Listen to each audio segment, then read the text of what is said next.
Hi viewers, welcome to our channel. ప్రస్తుతం మనతో పాటు దాము బాలాజీ గారు సీనియర్ జర్నలిస్ట్ ఉన్నారు. వారితో ఒకసారి మాట్లాడదాం. సార్ నమస్కారం సార్. నమస్తే. Sir, next Kodali Nani arrest అయ్యే అవకాశం ఉందని చెప్పేసి వార్తలైతే వినిపిస్తున్నాయి. ఆయన కూడా ముందస్తు బెయిల్ కోసం కోర్టుకు వెళ్ళినట్టుగా కూడా తెలుస్తూ ఉంది. మరి ఏ కేసులో అరెస్ట్ అయ్యే అవకాశం ఉంది, అండ్ పోసాన్ని ఏ జైలు పంపించారో కొడాలి నానిని కూడా అదే జైలుకు పంపించే ప్రయత్నం చేస్తున్నారని కూడా వినిపిస్తుంది సార్. మరి ఏం జరిగే అవకాశం ఉంది కొడాలి నాని విషయం?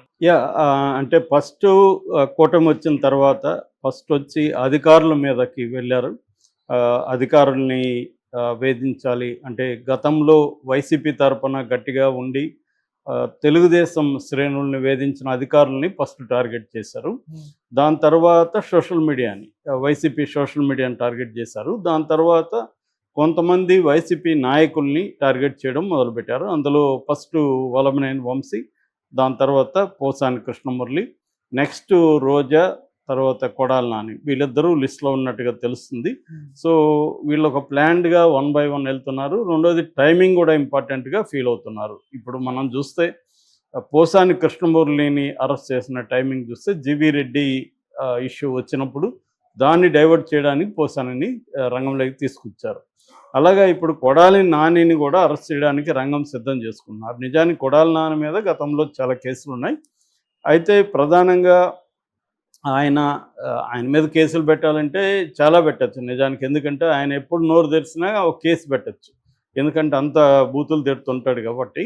సో ఆ రకంగా ఆయన మీద చాలా కేసులు ఉన్నాయి. కానీ ఇప్పుడు పెట్టింది విచిత్రమైన కేసు అని చెప్పచ్చు. అదేంటంటే పోలీసుల్ని ఆయన ఆత్మస్థైర్యం దెబ్బతినే విధంగా ప్రవర్తించాడనేది కేసు.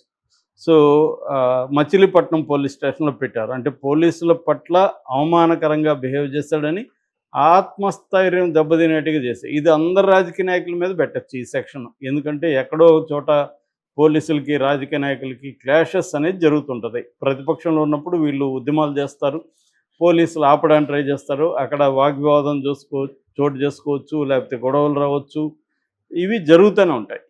ఇలాంటి కేసు పెట్టాలంటే అందరు రాజకీయ నాయకుల మీద పెట్టచ్చు. ఇప్పుడు అదే పెట్టారు. నిజానికి కొడాలి నాని మీద పెట్టాల్సిన కేసుల్ని ముందుకు తీసుకెళ్లకుండా ఇదెందుకు తీసుకొచ్చారు అనేది అర్థం కాదు. మొత్తానికి ఇది తీసుకొచ్చారు. దీని మీద ఇప్పుడు కొడాలి నాని నిన్న హైకోర్టులో పిటిషన్ వేశాడు. అదేంటంటే ఈ కేసుని కొట్టేయమని చెప్పండి, ఎందుకంటే అసలు దాంట్లో నాకు సంబంధమే లేదు. రెండోది అది 7 ఏళ్ళు జైలు శిక్ష పడే సెక్షన్లే కాబట్టి వాళ్ళని నోటీసులు నాకు ఇవ్వమన్నది, అరెస్ట్ చేయొద్దని చెప్పండి అనేది కోర్టుకు వెళ్ళాడు. కోర్టు దీని విషయం మీద విచారణ జరిపి తేల్చాల్సింది.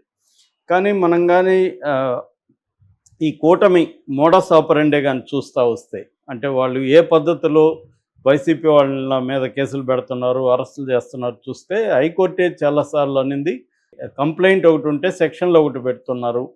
సో కంప్లైంట్లో లేని సెక్షన్లో ఎందుకు పెడుతున్నారు అనేది ఒకటి ప్రశ్నించింది. రెండోది చిన్న లోయర్ కోర్ట్స్ని కూడా యాంత్రికంగా మీరు రిమాండ్కి పంపించేస్తున్నారు. ఆ సెక్షన్లలో 7 ఏళ్ళ కంటే పైన జైలు శిక్ష ఉన్న సెక్షన్లు అయితేనే మీరు రిమాండ్కి పెట్టాలి. రెండోది ఆ కంప్లైంట్లో ఉన్న సెక్షన్లు పెట్టారా లేదా, సంబంధం లేని సెక్షన్లు పెట్టారా లేదా కూడా చూసుకోవాలి. ఇవేవి లేకుండా పోలీసులు ఇలా తెచ్చి కోర్టులో పెట్టగానే అలాగా వాళ్ళని జైలుకి పెట్టేస్తున్నారు. ఇది కరెక్ట్ కాదని హైకోర్టు అనేకసార్లు చెప్పింది. ఎందుకంటే సుప్రీంకోర్టు అనేక సార్లు jail is the exception, bail is the rule అని చాలాసార్లు చెప్పింది. 7 ఏళ్ళకు పైన ఉంటే మాత్రమే అరెస్టు చేయాలి, 7 ఏళ్ళకు లోపల ఉంటే పోలీసులు అరెస్ట్ చేయకూడదు, నోటీసులు ఇచ్చి విచారించాలి అనేది కూడా చెప్పింది. సో ఒక పక్క ఏంటంటే దీనివల్ల కోర్టులకు కూడా కేసులు ఎక్కువైపోతున్నాయి. ఆల్రెడీ 5 కోట్ల కేసులు పెండింగ్లో ఉన్నాయి. ఒక్క సుప్రీంకోర్టులోనే 55,000 నుంచి 60,000 కేసులు పెండింగ్లో ఉంటాయి. మళ్ళీ ఈ కేసులు రాజకీయ కక్ష సాధింపు వల్ల ఏమవుతుందంటే ఈ కేసులతో నిండిపోతాయి కోర్టులు. దానివల్ల రియల్గా కోర్టుల్లో బాధితులు ఏళ్ల తరబడి ఉంటారు. ఆ కేసులు సాల్వ్ కావట్లేదు. ఇది కూడా మేజర్ ప్రాబ్లం. మనం చూస్తే ఇక్కడైనా ఆంధ్రప్రదేశ్లో చాలా ఎక్కువ, ఇక్కడ కూడా అది మొదలుపెట్టాడు రేవంత్ రెడ్డి. సో తమని విమర్శించే వాళ్ళు, తమని ప్రశ్నించే వాళ్ళని కేసుల మీద పెట్టడం, ప్రతిపక్ష నాయకుల్ని కేసులు పెట్టి ఇరికించడం, సోషల్ మీడియాలో పోస్టులు పెట్టే వాళ్ళని కేసుల్లో పెట్టడం అనేది చేస్తున్నారు. మొన్న కూడా ఒక సెటైర్ వేస్తే కూడా మీరు ఇది శిక్షార్హమా అని కూడా కోర్టు ప్రశ్నించింది. అతను సెటైర్ వేస్తూ పోస్ట్ పెట్టాడు. ఇది నేషనల్ వైడ్గా బీజేపీ కూడా ఇదే చేస్తుంది. జర్నలిస్టులని వేధించడం, ప్రతిపక్షాల మీద కేసులు పెట్టడం. ఆ మధ్య కూడా 193 కేసుల్లో ఈడీ పెట్టిన 193 కేసుల్లో ఓన్లీ 2 మాత్రమే కన్విక్షన్ 10 ఏళ్లలో. అంటే 10 ఏళ్లలో ఈడీ 193 కేసులు పెడితే 2 కన్విక్షన్ పడిందంటే దాన్ని బట్టి అర్థం చేసుకోవచ్చు మనం. ఇవి కేవలం వేధింపుల కోసమే అధికారంలో ఉన్న రాజకీయ పార్టీలు పెడుతున్నాయి. సో ఇప్పుడు కొడాలి నాని మాట్లాడింది తప్పు, ఖచ్చితంగా అతని మీద కేసు పెట్టాలి. కానీ అదే పద్ధతిలో వైసీపీ వాళ్ళని, ముఖ్యంగా జగన్ కుటుంబాన్ని మాట్లాడిన వాళ్ళు బోల్డ్ మంది కూటమిలో ఉన్నారు. సో నిజంగా కేసులు పెట్టాలనుకున్నప్పుడు అందరి మీద పెట్టాలి. కానీ ఏ పార్టీ కూడా తమ వాళ్ళ మీద పెట్టదు, ప్రతిపక్ష పార్టీల మీద పెట్టదు. జగన్ ఉన్నప్పుడు కూడా తెలుగుదేశం వైసీపీ సోషల్ మీడియా మీద ఇలాగే కేసులు పెట్టి జైలుకి పంపించాడు. ఇప్పుడు వీళ్ళు ఇంకొంత ఎక్కువ చేస్తున్నారు, దాన్ని ఇంకొక సిస్టమేటిక్గా ఎక్కువ చేస్తున్నారు. మేబీ దీనికి కూడా ఒక మంత్రిత్వ శాఖ పెడతారేమో అనిపిస్తుంది త్వరలో. ప్రతిపక్షాలను ఎలా వేధించాలనేది ఒక మంత్రిత్వ శాఖ పెట్టుకుంటే ఇంకా బాగుంటుంది. అది అనౌన్స్ చేయలేదు కానీ ఆ పద్ధతిలోనే జరుగుతుంది. వెరీ ఆర్గనైజ్డ్గా జరుగుతుంది. కొంతమందిని కేసులు పెట్టడం, వాళ్ళని కోర్టుకు ప్రొడ్యూస్ చేయకుండా పోలీస్ స్టేషన్లు పెట్టుకొని కొట్టడం, తిప్పించడం చేస్తున్నారు. ఇంకొంతమంది మీద కేసులు పెట్టి వాళ్ళని లేని సెక్షన్లు, వాళ్ళు చేయని నేరం మీద వాళ్ళని నేరాలను మోపి, అంటే బెయిల్ రాకుండా చూసుకోవడానికి non bailable and cognisable sections ఏవైతే ఉన్నాయో, లైక్ 111 BNS. 111 BNS అనేది క్రిమినల్ ఆర్గనైజేషన్లో లేదా ఆర్గనైజ్డ్ క్రైమ్ సిండికేట్లో మెంబర్గా ఉండే వాళ్ళ మీద పెడతారు. ఇప్పుడు పోసాని మీద అదే పెట్టారు. ఇప్పుడు కొడాలి నాని పరిస్థితి కూడా అదే. కొడాలి నానికి తెలియదు అంటే ఖచ్చితంగా తెలిసే ఉంటుంది, అతను ప్రిపేర్ అయిపోయి ఉంటాడు.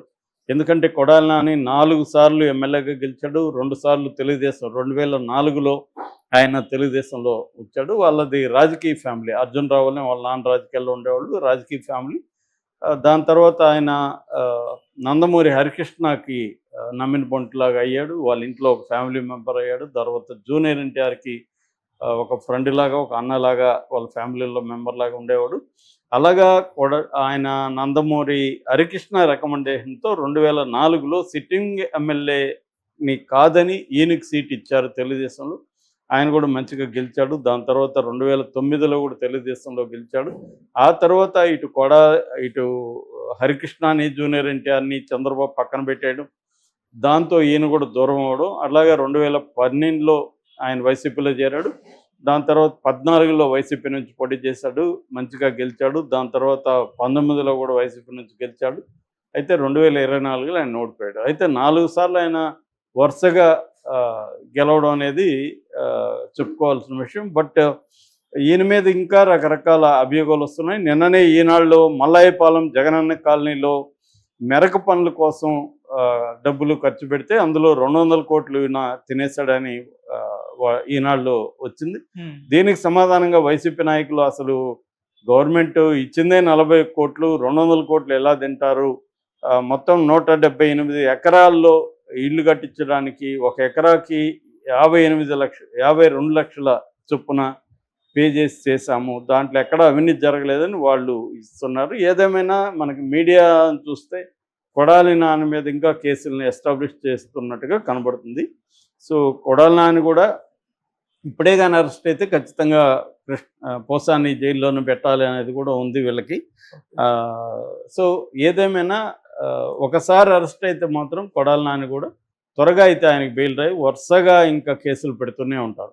ఎప్పుడు అరెస్టు ఏంటనేది టైమింగ్ ఇంకా ఐడియా లేదు, కానీ ఖచ్చితంగా ఎందుకంటే కోర్టులో ఈయన వేశాడు కాబట్టి అది తేలి ఒకవేళ కోర్టు కానీ ఆయన కోరుకున్నట్టుగా అరెస్ట్ చేయొద్దని చెప్తే ఈయనకు ఊరట ఉండొచ్చు ఈ కేసులో.